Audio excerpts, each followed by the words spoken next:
good media day. We got, obviously being our first American Athletic Conference media day, but we've been to a few of them. I was impressed with the way it was conducted. A lot of things happened. This time of year, everybody is full of hope and dreams, just like we are about what our potential is. So we were selected 5th, I think, in the American Athletic Conference. I want to commend Deedric for being preseason co-player of the year.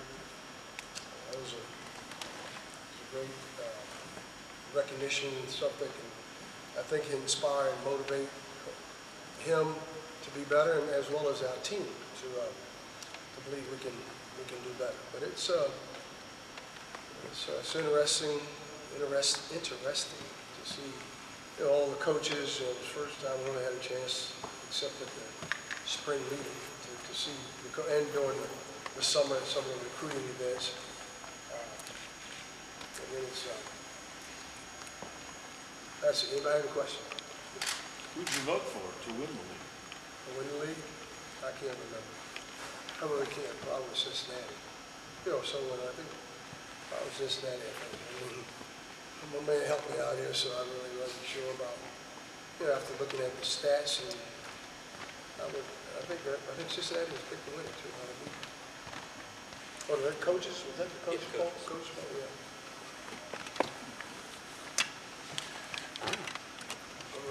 All right, as you get ready to start, well, you've already started practice, but you're getting ready to get into game week mode. How do you change up from what you were doing to right now as far as getting these guys ready to actually play a game? Well, first you have to get everybody healthy. We had 3 guys in this practice Saturday, and it didn't look good. We had probably our worst practice of to date. So we need to get people healthy. We're still putting offenses in, putting underneath out of bounds plays. Just things that we need to take a look at. Maybe work on some of our zone work. But no, we'd probably start ratcheting up as far as intensity and preparation for our first game in a week or so. You've had 4, I think, walk-ons that you've added. Any of those 4 you feel will be contributors right off the bat? They all will contribute. That's why they're on the team. Mm-hmm.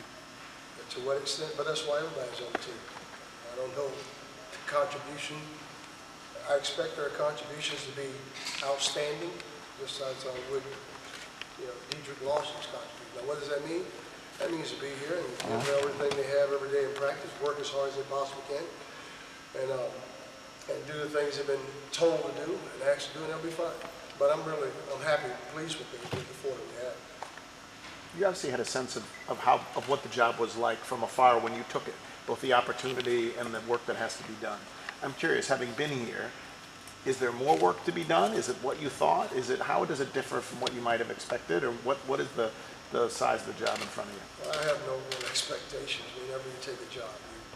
You have what you have to do, you have your plan, you have your priorities, and you work from that. You better not come in with any pie-in-the-sky expectations, or you're going to have a lot of disappointments, and you're going to be on a roller coaster ride. After be doing this for 6 times and traveling for 13 different jobs, I know you better have an even keel. You better come in ready to do the best job you possibly can. Put in the work you have to put in, and that's how it's done. You measure it today by the effort you put in. You have a practice plan. You execute the plan. There's no, there's no. Right. Magic. It's Memphis basketball, but so was Texas Tech basketball. So was Minnesota basketball. So was Kentucky. It's been no different for me, to be honest with you. I'm really impressed with the kids. It's always trying to get to know the media, get to know other people, learn names, faces, and but I think I've got a good group of guys that are working extremely hard. They're giving them, I think for the most part, they're giving their best effort. Some days it's not as good as we would like, but it's been pretty consistent so far.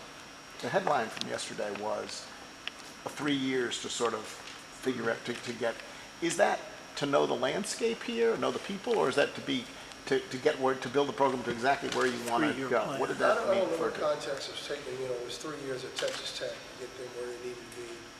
You know, Minnesota was a little bit tougher, and this is not, when I'm talking about 3 years, I'm talking about to assimilate yourself, to learn people, to learn the city, learn the community, you know, to be able to, not so much, you know, I expect to win this year. You know, I expect us to be a postseason team. I expect us to be able to compete for championships from day one. And the 3 years is more or less your staff, family, getting to know, and people know, and then on. So we were right at that point,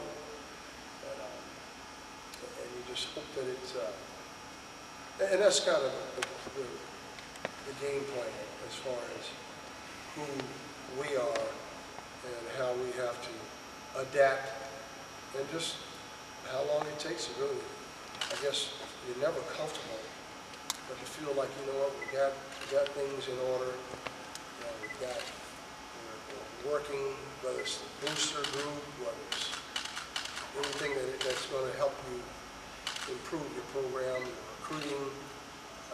You've laid the groundwork. Just like Saturday, we had 70 high school coaches here from around the state and around the area, getting to know them. And it's not something that happens in a year or two. You know, it takes it's a process, and it's constant work.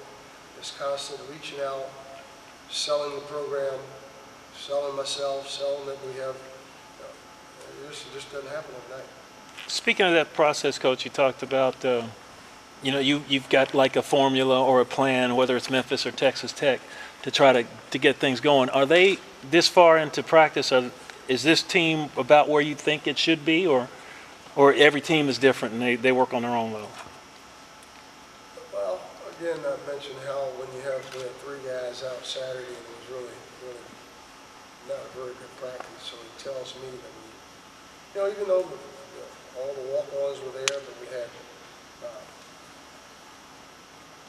Chad was out, and Chad's been playing extremely well. And things go a lot better, a lot smoother when you have a player of his ability that knows how to play, that's doing things well. Jake's a very intelligent player. When he's not out there, and then we didn't have Keon, and he's probably one of our better shooters, and he's playing extremely hard. So you had, it was. So you asked me that question. No, we're not where we want to be. But I don't know that you're ever where you want to be. Where you want to be. We need to be at a certain place because we have a scrimmage Saturday, so we need to be in a certain place then.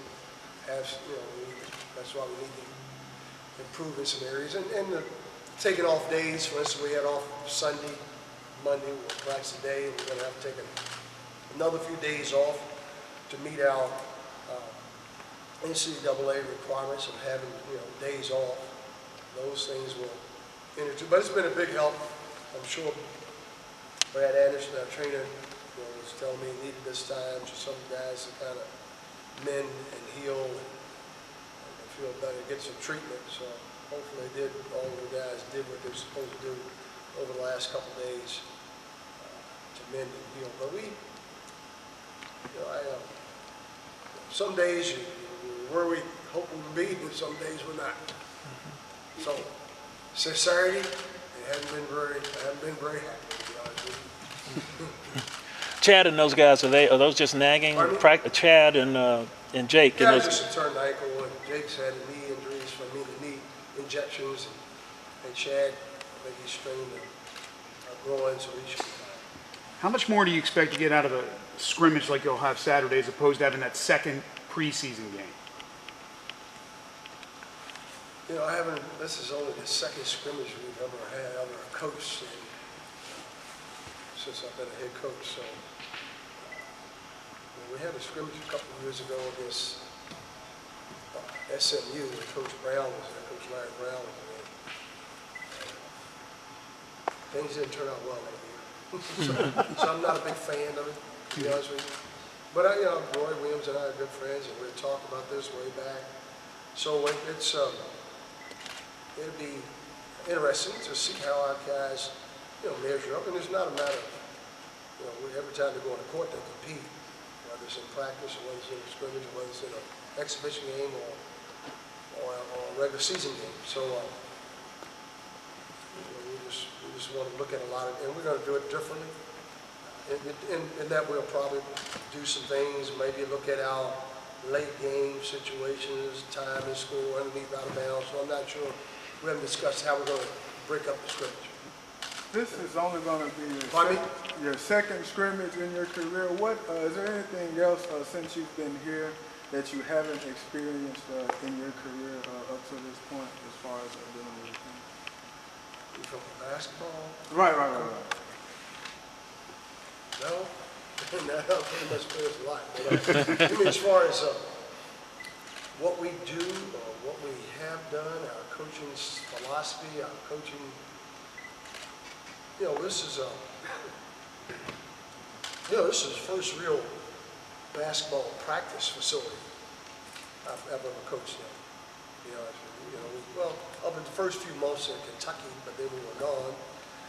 Minnesota, we really didn't have a practice facility. Texas Tech had a practice gym that was attached to the arena, so it wasn't really dedicated strictly to basketball. I think that's the one thing that's different, which is pretty cool. Tubby, beyond the scoring and rebounding, do you need Deedric to be a facilitator at least some of the time? What are you expecting from him leadership-wise as well?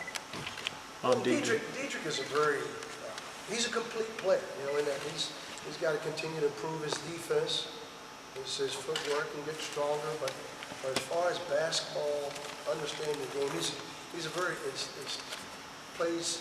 He has great instincts and good feel for the game.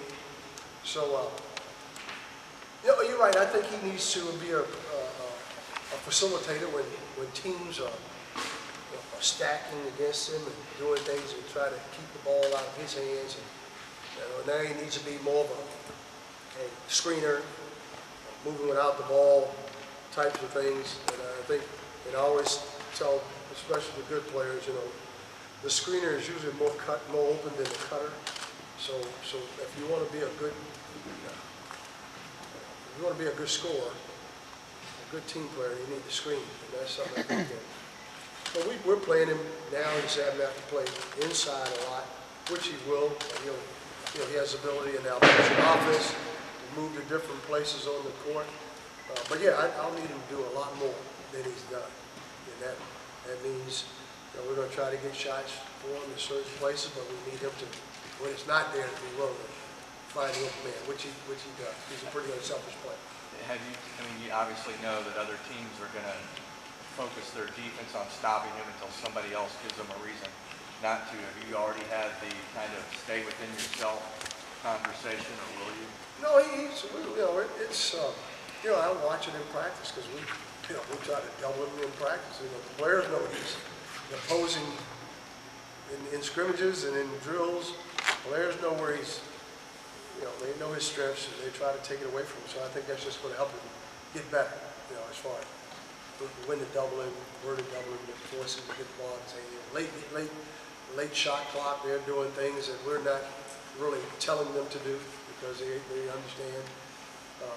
And then, we're probably going to have to do things like, because he's pretty much matched up against the same people in practice every day. And we probably need to throw, a little more quickness at him, like we need to probably put Jamario Rivers on him, because Jamario is probably our best defender that can keep the ball off of him. Whereas a guy like, Chad, or Kareem, he can pretty much have his way with them. So we've got to continue to try to make it better by putting him in tougher situations. Markel has said that he wants to be more of a leader. Markel has just talked about this summer that he wants to be more of a vocal leader. What have you seen from him just since you've been here as far as growth on and off the court? Well, I was impressed with Markel. He went through a diary of a tiger and interviewed me on the Kevorkian station, and I've been impressed with him. He was with Doris Burke yesterday, and the way he's communicating, I think he's just confident, and he's more competent about how he can express himself, and I think that's given him the courage, that hey, I can lead. Not just, and verbal is not so much verbal, just it's what you say and how you say it. And I think that's what he's learning as a leader, that's what does the team need at this point. And encouragement, the guy need to be, his teammate need him to be which that's, I think he's a very positive person, and that helps. That he's a guy that in the huddle is going to be the one that's going to say, family, or one, two, three, family. He's the kind of guy leading the chants, leading the march. So that tells me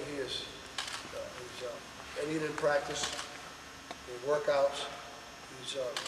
I need him to do more of it, more talking on the court, to be using the proper terminology when we teach them to say screen, get through, open, or help side, or things they need to talk, and that's what I need them to do a little better job of. But as far as, I think the players, I think they respect him as an athlete, as a player.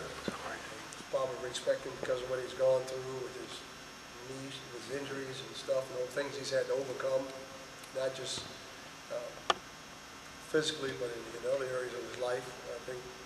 But people, you have to earn respect. You got to earn it every day, and that's what I need for him, more consistent from every player, to be consistent in their behavior and in their action, and in their deeds and in the way they talk. In your rebuilds at Tech in Minnesota, were you using the walk-ons that you're having to use here? Oh yeah. Everywhere we've been very fortunate to. And it was, I've never seen anything like here. We must have 50, 60 guys. Probably had some girls too that wanted to drive. But seriously, it was just some basketball, and that's great, that they want to contribute. It's a testament to Memphis Tiger Basketball that we get that type of turnout. I can't say enough how thrilled and how happy and how pleased I was to have so many young men show up to want to help, want to be a part of it. And that's what you're looking for. Those guys and those kids that love basketball, but they love Memphis Tiger Basketball more. Debbie, can you give an update on KJ Lawson? You said he had hobbled early in some of the workouts. Well, I think he's just getting better, getting stronger. His legs are getting stronger. I think KJ shot the ball. He shot it better than he had in a while in the scrimmage. He was one of the blank spots in the scrimmage, if there was one. But I think he's getting healthier, getting stronger, and doing some good things on the court. I'm just looking at what he did in just the 20 minutes. We only played 20 minutes. I couldn't stand to watch more, and I'm sure the coaches over here couldn't stand to watch much more. But no, it wasn't that bad. It was good, and he did some. Coaches we always say things like that, but KJ is improving. Again, like everybody else on the team, he's got to improve his defense, and I think that's where he's having the toughest time, pushing off on that heel, on that foot. Feeling like a tiger on the prowl. We did the Final Four, now we want more. We tryna win bowls, man, don't let them score. We tryna hang banners from the top post. We tryna win rings and a lot.